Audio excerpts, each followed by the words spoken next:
Well, hello.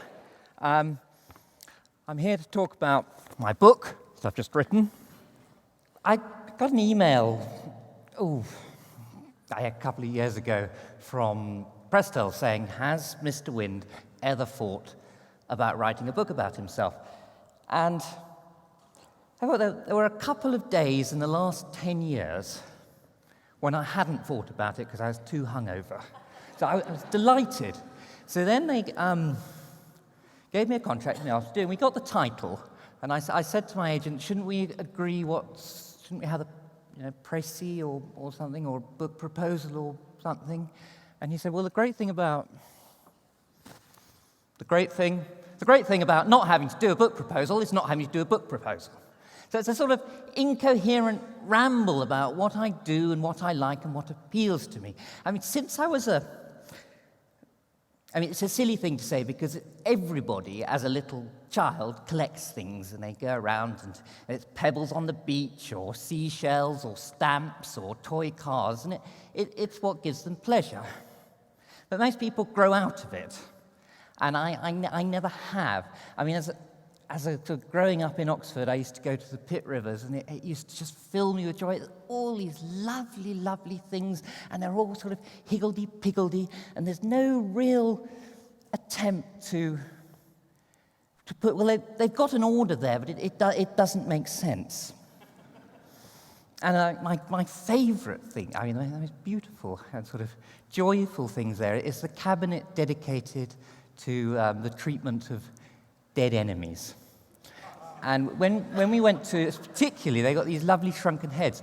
When we went to photograph it, they wouldn't let us photograph that because they're really boring, sort of stuffy people, and they don't want to attract the sort of people who want to come and look at dead people.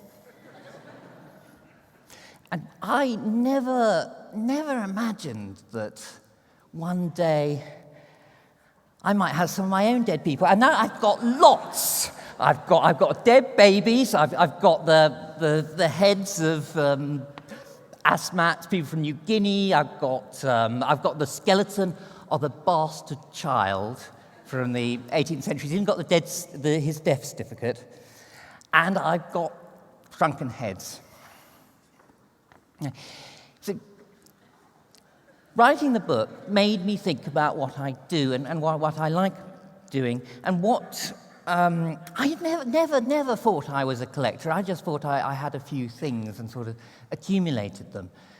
And I slowly sort of realized I thought collectors were immortals. They weren't people like you or I. They were sort of the Rothschilds, Gulbenkian, William Beckford, Randolph Hearst, sort of people with colossal minds and enormous senses of connoisseurship. But I don't think that's not true at all.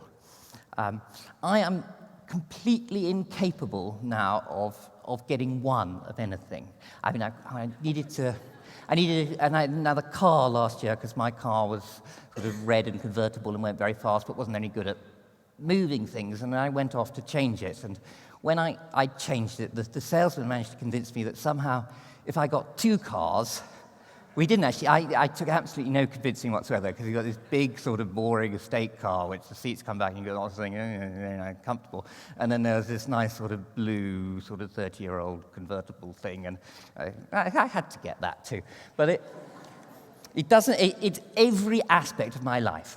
I mean, I've just had babies. I'm going to stick to one.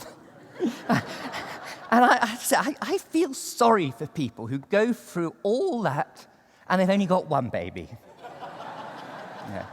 One of the first things that I really, really like and that really give me pleasure is carnivorous plants.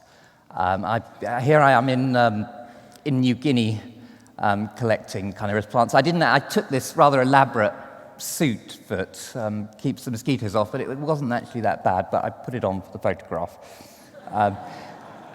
And they're lovely things, plants. And they're one of the most sensible things to collect is plants, because everything else just costs so much money. And then once you've bought it, what do you do with it? I mean, you just put it there and you forget about it, and every now and again you remember it's there, and it gives a certain amount of pleasure.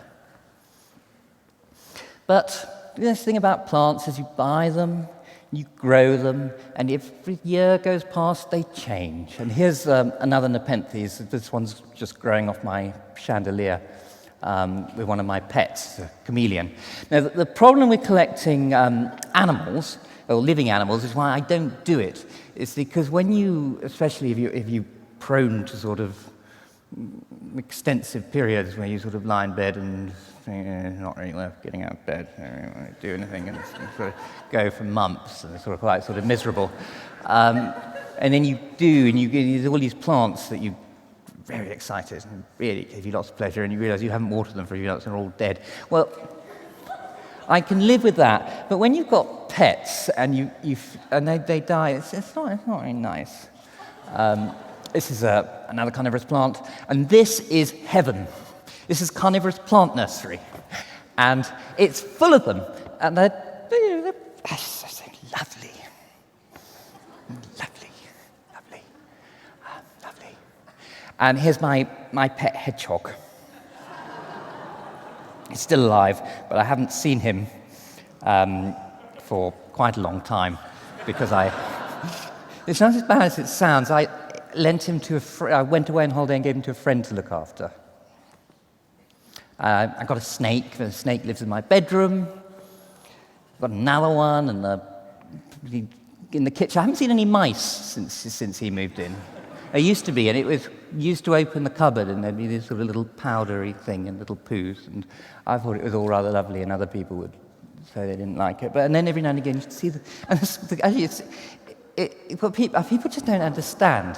It's lovely because you've got the mice. They're so sweet, and you don't need to feed them, and they run around, and you don't even need to go out of the house. And I used to have a colony of fruit flies that lived in my house, and they absolutely. I used to sit in my sofa, and they'd be flying around the chandelier at a sort of zigzaggy, and there were hundreds of them, and I loved them.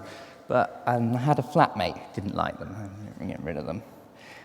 This is Nancy Perdita, and I can't remember what the other one was called, but they've all flown away.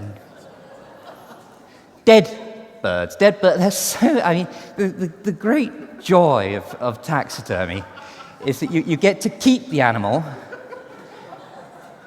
and it's already dead. Imagine trying to keep a polar bear. The amount of effort that you give, and you couldn't just keep it in your house either. You'd have to build a great big thing and you'd feed it whole cows every day. But when you've got a stuffed polar bear, it just sits there, and it's much more cuddly than the real thing. Yeah. And I've got this shop, or I used to have a shop. It's now being converted into a museum. And when I opened the shop, it was supposed to be a homage to Reginald Perrin, and it was supposed to be a sort of it's just supposed to sell complete rubbish, because I hate shops. I hate going. You go into a shop, and there's so much choice, and you stand there and you look, and there's 15 types of baby, and it's all sort of rubbish or IKEA or something like that. So I opened the shop with the idea we'd just have rubbish, but then I got sort of carried away, and various people came along, and I managed to get hold of things, and nobody bought the rubbish, but lots of people bought the taxidermy. And we had the art gallery, but there's lots of other art galleries, but there wasn't anywhere else selling taxidermy. I wouldn't have these at home, but I really like them, and I especially the cow with the water on its brain. I think it's really, really beautiful. I've got lots of these. I've got two-headed kittens. I've got. If you aim, it's very easy to sell me anything, because I'm a magpie. If I see something and I enjoy it, I'll sort of buy it if I can. And I think they're gorgeous. But there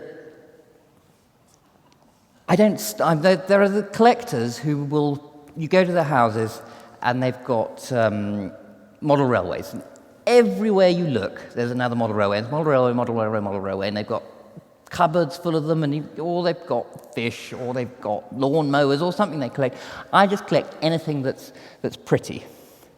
And the stupidest thing that I collect is art, because when you're collecting, when you there's a hope that what you're collecting is rare and unusual, and that you can't just sort of walk out of the street and see it.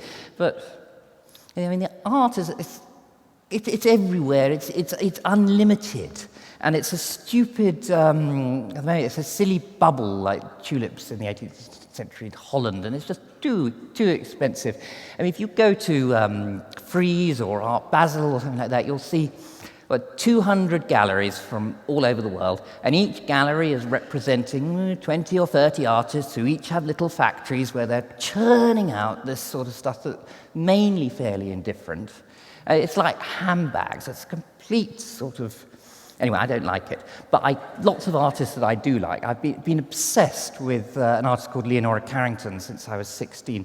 And I never imagined that I thought for a long time, my height of ambition in life was to have one little picture by her. And as I accumulate things without thinking. So the Museum of Modern Art in Ireland, in Dublin, last year, they held a retrospective, and they asked me, because I'd shown some of her work in the gallery, if I had any. And I sort of went and looked in my store cupboard and realized that I'd got 30 pieces by her that I'd bought. And I said, compared to a plot, the cost of one of these things, you can buy a whole greenhouse and fill it with plants, which are actually probably more beautiful. But I've never actually hung any of them up. Here they are. They're just surrounding my desk where they've sort of been returned by the museum, and then there's more of them, and it gets pointless.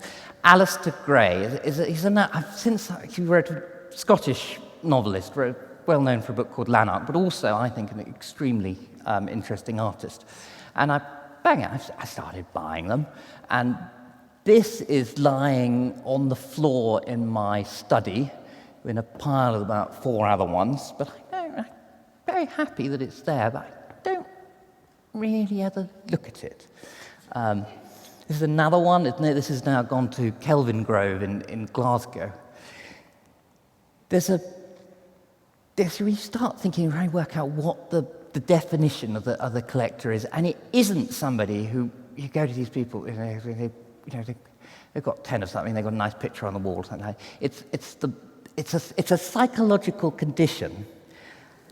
It's a madness. I mean, it's quite a harmless madness. It's just an expensive madness, and it's a sort of time-consuming madness, and it's an all-in... It ruins one's life in many ways, as well as making life worth living. Again, there's stacks of drawings here by an artist called Stephen Tennant. Just one of the pictures on one of the artworks there would be enough. And I advise you all, if you're thinking of collecting and buying, first of all, not to. And secondly, just think about it very carefully.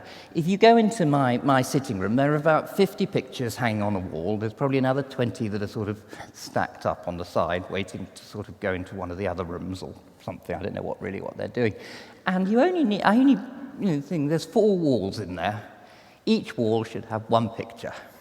And then you'd look at it, and then you'd appreciate it, and it could go on with it, and get sort of lots of pleasure.